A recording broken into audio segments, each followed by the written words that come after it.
Hi everyone, I am State Representative Derek Slapp, and welcome to the latest edition of Derek and the District. I am the State Representative for the 19th District, representing West Hartford, of course, Avon and Farmington. We have a great show for you today. We're going to kick things off. It's been, I think, about a year since we've had the mayor of West Hartford on the show, Mayor Shari Cantor. She's done a terrific job stewarding West Hartford through some challenging times, and you think about kind of the state budget and what's going on there, and making sure that she's really standing up for our public schools and for our property taxpayers and the businesses that we all rely on. So without further ado, Mayor Cantor, welcome. Thanks for joining me. Thank you. It's such a pleasure to be here with you. We talk a lot, but it's nice to actually formally talk in public and tell people how close a relationship we have and how accessible you are and how appreciative I am of all of that. Oh, well, thank you. I mean, certainly the partnership is very important, right? For not just for us, who enjoy working together, but for everybody in West Hartford. No question. And it's regardless of party too. Of course, we're members of the same party, but Right. I think once the election is over, we take off the D and the R, and we all kind of work together. No question. No question.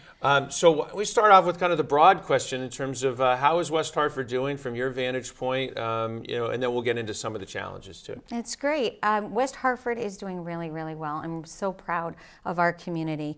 A lot of people don't know how diverse we are, and there are 77 languages, primary languages spoken in our non-English languages spoken in homes. It's a primary language, and the fact that our students thrive, everybody is expected, has the same expectations, and they succeed. Our community is safe, although we'll talk about a little bit of the car break-in wave that's around not only our community, around our region, but also in the state. And the fact that we are a primarily residential community, yet we have businesses that are thriving and business centers that are doing very well throughout the community. And we're the only Connecticut community that has been rated by Money Magazine in the top 100 or 50 in the last, I think, 6 years or so. But this year we were 48th, and we are so proud of that because they were obviously recognized as being a very desirable community to live. We were also recognized as the most educated community in the state of Connecticut. So people with PhDs and higher levels of education, which tend to show that people are engaged. Mm-hmm.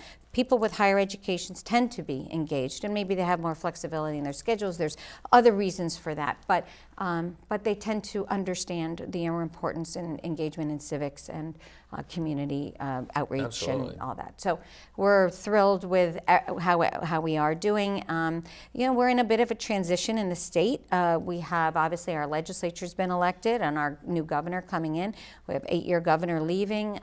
So there will be some transitions, and we're aware.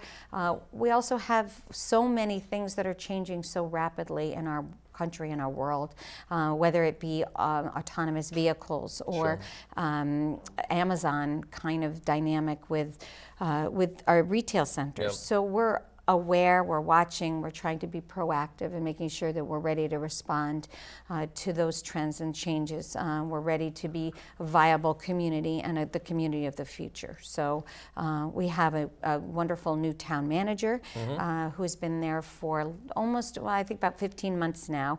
And really, he had a lot of challenges up front. New police chief, new fire chief. You've been busy. Very busy. Obviously, he walked in when we were in this state financial crisis, and there was potential for West Hartford to have all of our state aid cut and add also the teacher pension. So there was a big, we actually were a bit. There was a bit of a very high stress environment when he first walked in, and then obviously the retirement of our police chief leaving and fire chief retirement. So a lot of activity. So, but things are settling down now. We actually have a very active union negotiation activity this year. I think every single one of our unions are up for negotiations. So yeah, everybody's very busy. Right. And correct me if I'm wrong, but so West Hartford is the largest town in New England, is Yes, that right? it is, Okay, so actually. Framingham, Mass. Yeah, Framingham was, and then they changed to a city status. So we are still a town. Yep. Although our police chief did tell me, you are a small city. And we know we're urban suburban.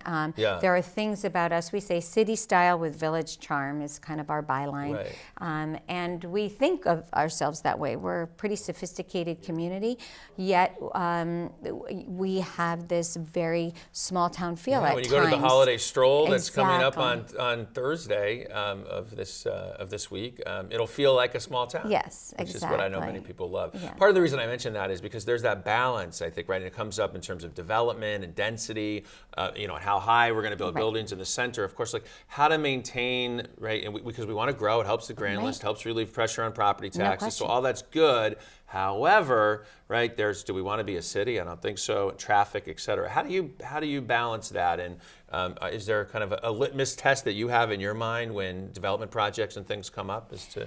Yes, and development has changed. People's living styles have changed. So as our community has changed, and we have seen more development in multifamily homes and rentals than we had seen Right. in decades prior, because that single-family residential community and the suburbs, that's what it was. But that's not true anymore. Now, even in sort of that second or third ring, Yep. suburbs are seeing multifamily as an option. They're seeing empty nesters want to move to, rental properties where maybe they don't have the maintenance and Right. the headaches of home ownership, or young people that obviously have student loans. Maybe they're delaying getting married, having children. They don't need that backyard to take care of, or that front, that driveway to shovel. So, and maybe their jobs will take them to several different locations, and they don't necessarily want to invest in a home. So if we don't do that and have options for multifamily, all different kinds of multifamily, then people might not opt to live in West Hartford. They may go to Farmington or Simsbury, Avon or Glastonbury, who are also doing those same things, or Hartford. So, so we need to be viable, and so our zoning, we still are true to our neighborhood. Does it fit? But I think there's needs to be a bit of a slight change in our perception of what multifamily means, right? They are our neighbors. I shouldn't say they. All people that live in multifamilies are our neighbors. I actually started in a multifamily house in West Hartford. That's where my husband and I began our life in West Hartford. Yep. And I have two sons that live in multifamily homes in West Hartford. So whether an apartment buildings are great options. When my dad came to West Hartford, he also lived in an apartment building Sure. on Farmington Avenue. So those are residents. They are residents that are part of the community and as important as any single-family homeowner, and critical to our Yep. community and various stages in life. So. Good. So let's talk budget. Yes, And, okay. And we got to get to it. And I know Yeah. people who are watching are curious as to, we know that about a year or so ago we went through, it was a protracted budget debate, right, up at the Capitol. And part of it, and I'm going to get to a question, I promise, Okay. but part of the impasse was because the governor at the time, Governor Malloy, had a plan where he was going to kind of put the cost of the teachers' pensions, right, onto the towns, which would have really affected property taxes, among other things. So everybody, Democrats, Republicans, we came together and we pushed back, and we really kind of took a stand, I think, for municipal aid, right, and support for our towns and cities. So I think ultimately we got to a pretty good place. This last election was fought in some cases along the grounds of how are we going to support our towns and cities. Governor-elect Lamont talked a lot about property taxes and lowering that burden. I know that's something that you care about. Yes. So we kind of come into this session now with, I hope, kind of a consensus, bipartisan, and including with our governor, that we're not going to put the state's budget problems onto our towns and cities, that there's a better way to solve it. with all that as a precursor, what do you look forward to? What do you think is going to happen with the upcoming session, and how will that affect your approach with the municipal budget? So the governor-elect did say that he would do no harm to communities, and we hope for stability. And that is, it's very hard. We're not elastic. We rely solely on property taxes, whether it be real estate or motor vehicles. That's it. We don't have those levels or ebbs and flows like a sales tax or Right. other forms of retail tax that, hotel hospitality tax that other communities have. So we are heavily reliant on property taxes. Right. All of our municipalities are. So when a cut happens in the budget, especially when it's in the mid-year of a budget, we have no way to react Right. except to, we're tied to union contracts. Oftentimes we layoff policies, you have to lay off temporary employees first or part-time employees first before you can lay off. So we can't react in a way that wouldn't gut our services. Right. And or our schools, which include, is obviously part of our services. But so we really are striving for predictability, stability, and partnerships that the state understands, that they invest in every child's education throughout the community. And as I was saying before, when I was describing West Hartford, we're diverse. We might not be an impoverished community or a challenged community in the same way that some schools have been identified as being challenged, but we've been successful. But we've been successful because our residents have really invested in our schools, Right. and we have had great streamlined administration. And so much of the dollars have gone to our students. We have one of the lowest, we're in the bottom third of per pupil spending, again, with 23% of students on free and reduced lunch, 8% poverty Yep. level. So we have significant wealth, we have a significant need, and we've been successful. So we don't want to be punished because we're successful. That Right, would right. be the worst case scenario, right? And inner ring suburbs have a unique challenge because we don't get the state support that the cities get. Yet we experience. You have a lot we of the experience needs, the need, essentially, right? yeah. And we're obviously crime is we have to be very vigilant against protecting our community and against that sort of creep of maybe some more Yeah, and activity. you mentioned that criminal earlier. Do you want activity. to touch on that in terms of some of what you see a trend in sort of break-ins? So we had a little bit, and this is not unusual over the West Hartford community's life. We have had periods of a break-in area or something, but we're well aware of it. We're on top of it. We actually are really good about investigating and tracking down and actually bringing to justice people that are doing bad things in our community, and we're very proactive. We talk about people. Our police know sort of the troublemakers, and they right, keep an right. eye on things. But there has been a significant increase in break-ins in cars, and that is. I went to a workshop. It was about 40 people hosted by Hartford.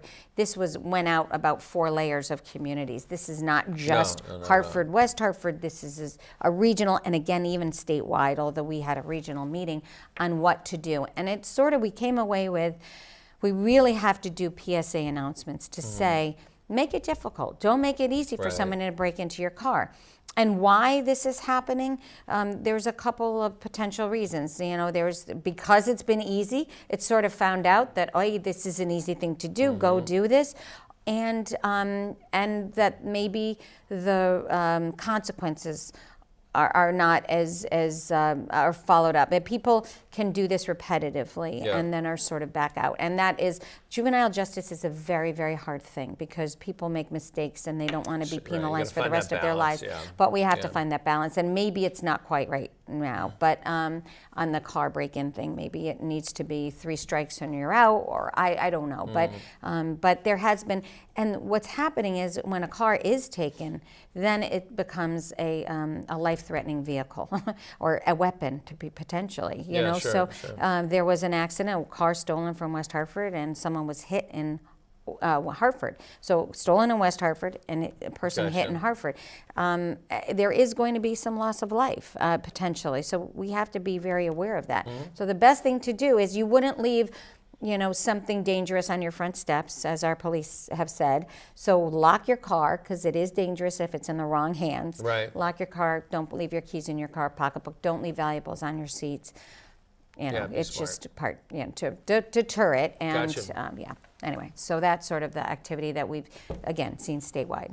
Okay, so for people who have additional questions or comments for you, what's your best contact information? We'll put it up on the screen. Yeah, too. mayor@westhartfordct.gov is the best contact for me. Very easy to find on the website. You go to the home, our website in West Hartford, and it is a very, very accessible. And we have an amazing administrative assistant that works for both the town manager and myself, and Brittany Stevenson, and she's great. And we get all our messages, so I read them all. Perfect. And I know you have regular office hours too, so you can go on the website and find that too if you want to come and meet with the mayor as well. Absolutely. You're very accessible. Yes, So. I am. Awesome. Well, thank you so much. Thank you for having me, and be well, and a Happy New Year to everybody. Enjoy your holidays. And thank you. You as well. I know we'll be in touch and planning, about the upcoming session, which starts in January. Great. Excellent. Thank you so much. Of course. We'll take a quick break. We are right back with the Consumer Council, and we'll talk about utility costs, net neutrality, the MDC, all sorts of fascinating stuff right after this.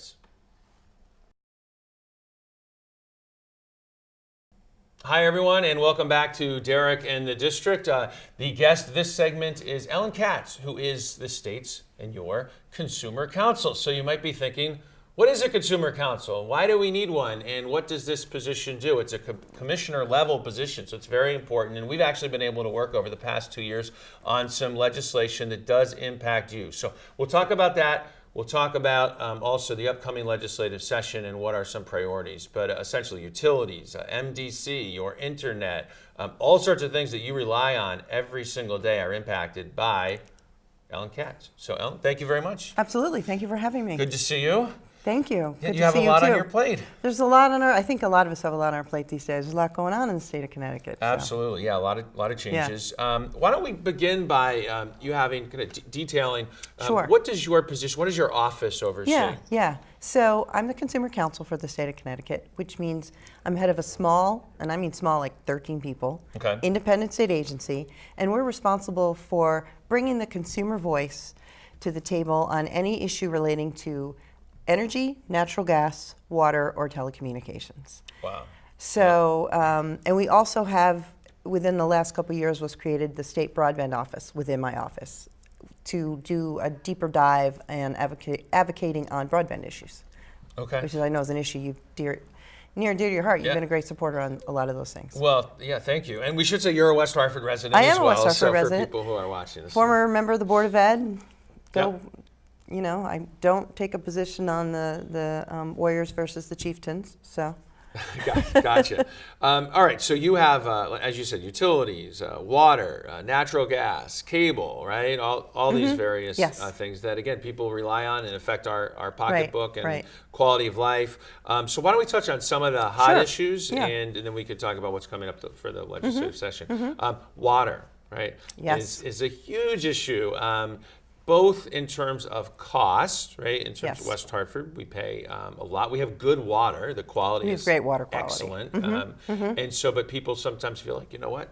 It's costly, and people are concerned about this concept of a public trust in terms of if people, treating water as a commodity rankles a lot of folks, myself as well, when it comes, especially when the process in terms of who are we going to sell our water to is not as transparent as it could be. Right. So why don't we talk about your office's role in that and how we've been able to make some progress? Right? Absolutely. Well, my office has a statutory role in any of the water cases involving regulated water companies. So my jurisdiction encompasses investor-owned water companies, basically. And MDC, which is what we have here in West Hartford, is not an investor-owned water company. It's a quasi-public, so it's not subject to state regulation in the same way that, say, Connecticut Water is. So it's sort of a self-regulated entity on certain issues when it comes to issues like of cost and service territory, and those kinds of questions. So I don't have jurisdiction over that per se, and I know a couple years ago when there was a lot of concern about the Niagara plant and the perceived lack of transparency, I don't have the ability to go in and say, well, to the Public Utilities Regulatory Authority, we need more of this or that because they're not regulated by PURA. Right. However, there's a however coming. Yes. Yeah. Thanks to the good work of folks like you and the other folks from West Hartford, we were successful in advocating for a public advocate for MDC, and that's David Silverstone. It was my job to hire him and be a resource for him. And he reports to you. Right? Yeah, I mean, he's really independent, but yes, to the extent... Not the MDC. Not the MDC. He does not work for the MDC. He works for the people, the customers of MDC. Right. And yeah, I have a role in just making sure things are running smoothly, I guess you could say. And from all accounts, he's done a great job. I know he has injected a lot of needed transparency. And the great thing about David is he was the first consumer counsel for the state of Connecticut. Right. My office was founded in 1976, and David founded it. Yeah. So he knows what it takes not just to be a consumer advocate, but to found an office. Right, and to give you a specific example, there was a proposal that just came up just about a week ago at the point of this taping. The MDC wanted to again go back to the discounts for users who go beyond a certain threshold. So the big bulk discounts, and and a big budget increase, I would say. And David sounded the alarm. There were a lot of advocates there. He testified against it. The MDC scrapped that plan, should be said. So I mean, he played I think an important role in that. Yeah, no, I've gotten great feedback, and people feel he's very responsive, and I communicate with him regularly. And so I'm pleased.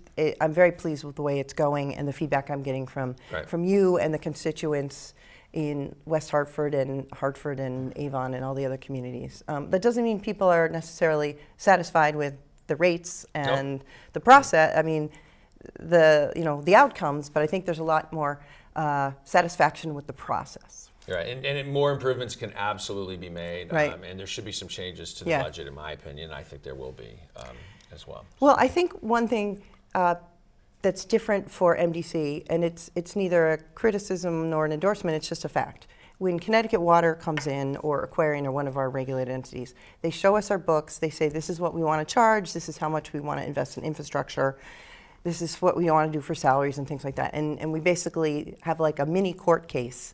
And we represent the public and say, too much here, you need to do a little more investment here. We don't have that kind of process in the MDC. MDC is sort of putting out its own proposals, and David does a great job vetting them. Right. But, I'm a believer in the more transparency, the better. Yeah, so, there's always room for improvement in any situation. Sure. Now, what about... there's the internet. Why don't we tackle that, and then we'll hit utility costs as well. So what are some things that you see coming up on the legislative front and issues that you're dealing with in terms of internet net neutrality being one of them, but not the only thing, right? Yeah, net neutrality continues to be of interest to many people in the Connecticut legislature, and myself as well. I have a great interest in telecommunications and ensuring that we're doing everything we can to ensure that everyone in our state has access to affordable, high-speed, and equitable broadband access. And so what that means to me is that we want to make sure that we're all getting a good deal, and that we're not allowing companies to create fast lanes or fast tracks for blocking, those who can afford more. Yeah. So we're not allowing this company to go too fast at the expense of this company. They're not blocking your content because you might be advocating for something they don't like. And these are situations, in the past, these things have happened. And that's what net neutrality is designed to. Net neutrality is designed to make sure that the digital public square is fair and equal to all. Right. And we don't have those rules right now. The FCC pulled them back. And in my mind, I don't see a good reason why we don't need those rules. They seem essential to me in what has become one of the, the First Amendment communication forum for our whole generation. So the FCC under President Obama established these rules. Correct. There were rules prior, but they codified them in 2015, the FCC. Yes. And then in 2016, after the presidential election, Correct. President Trump's FCC, Yes. and there was a Republican majority as far as the board of that goes. They changed it. They scrapped net Yes. neutrality rules, Yes. right? Since then, states, individual ones, California, I think being the latest, have enacted their own net neutrality Right. rules. Correct. The industry is suing, and there's a lot, and our attorneys general, many attorneys general, I should say, Yeah. are filing suit as well. Connecticut's included. Yeah, there is a lawsuit pending about the repeal of the rules by the what we call it's Ajit Pai is the chair, the Pai FCC. Yep. And California passed rules, and I think Washington is the other state that passed rules. Right. Their own mini net neutrality rules. And they're being sued. I think one of the really interesting things that is the industry is saying, one of the parts of, I think it's the Washington legislation, is that the state can say in their contracts, the state must say, you must abide by net neutrality. Right. If you're going to contract with us, this is important to us. Right. And that's being contested by the industry. So, Yeah, I think there were some states that did an executive order too. Yeah, So there's yeah. two levels. The one that says Right. if you do business with the state of Connecticut, you have to abide by net neutrality. There's others where if you do business in the state, not with, but in, and that's certainly much broader. Much right? broader, So, yes. both of those things, I think, are going to come up this next legislative session. What about electric costs, and what about just cost of utilities in general? Yeah, I hear yeah. a lot about that. They're high in yes, Connecticut. I hear You a lot must- about it yeah, too, as well. obviously. Yeah, we have some of the highest electric rates in the whole country, in the continental U.S. We tend to flirt with being first or second with Massachusetts and New York.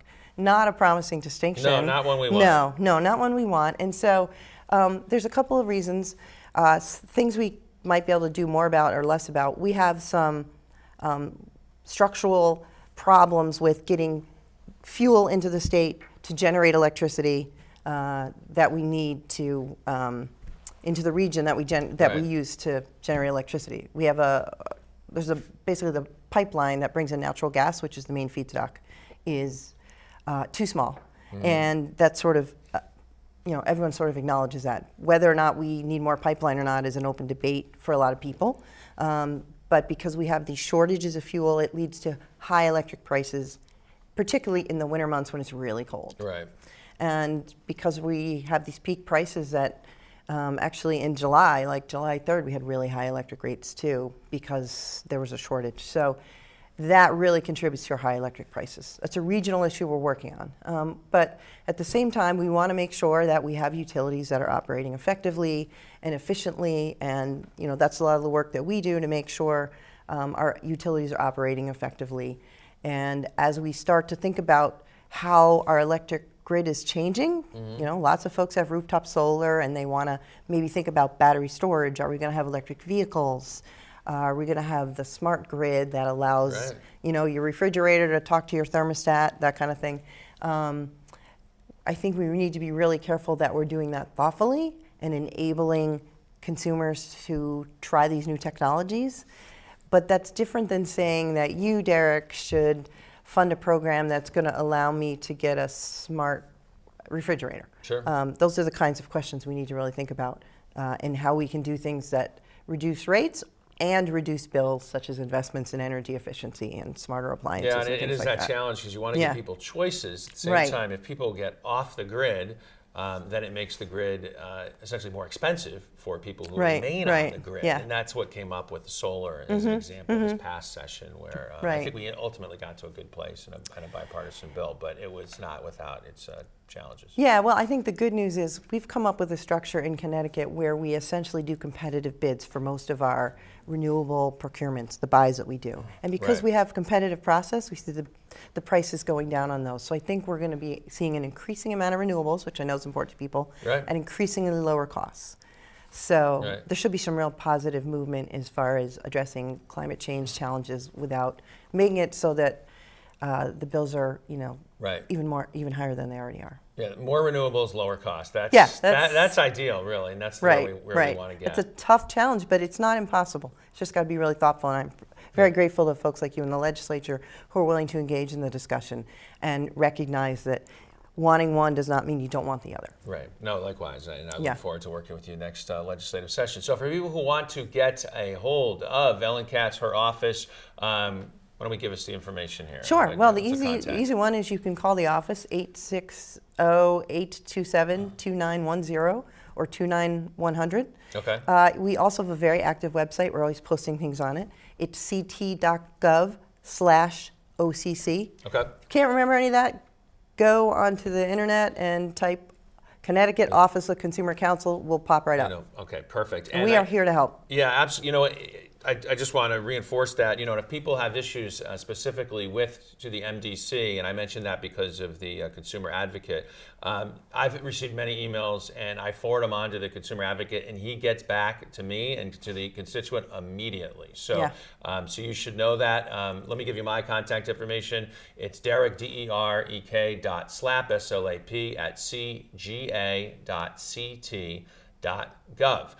And my cell phone, if you want to call me, it's fine too, 860-519-9672. So I want to thank you for joining me for another edition of Derek and the District. Our guests were Mayor Shari Cantor and, of course, our State Consumer Counsel, Elin Katz. I hope you have a great month, and if you ever need anything, you know where to find me. So long.